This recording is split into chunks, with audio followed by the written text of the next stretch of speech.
They may not be able to see this as well as I would like, but I'm watching the sunrise in my new apartment.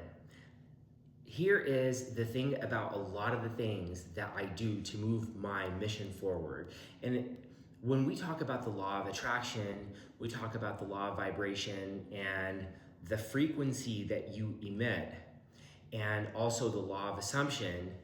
You need to be able to do inspired action and leave it to God, the universe, your guides, angels, the people that have guided you to where you are. When I look at my life, I see that I am definitely within this 1% of being granted the opportunity to have a roof over my head, to have food, to have pets, to make decisions, to have physical freedom where I can move, to have core value freedom where I can decide on what works for me, where I can have financial freedom, where I can go to the store, buy Starbucks, or I can choose to make a Keurig at home. I'm in the United States. I feel that this is all in the 1% category. And what this tells me is that somebody's already working for me. Somebody's already helped me get here. The universe, God, why is it that I was not born into a very poor environment? Why was it that I was not born into a destitute nation where I would not have any of the opportunities that I do right now?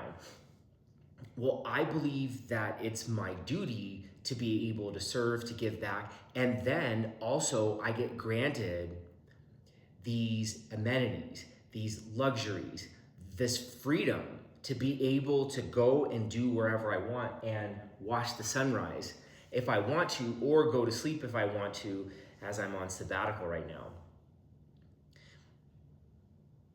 When you talk about attracting what you think would work for you, my suggestion or inspiration, because I do not give advice, is that you stop doing things that are within your core values. A lot of the times in the manifestation space, even in the mindset space, or even in, let's say, the mental health arena, is that they're like, well, you got to go fix your emotions, control your environment, overcome your thoughts, make sure that you let things go. What happens here is that you develop a resentment implicit bias.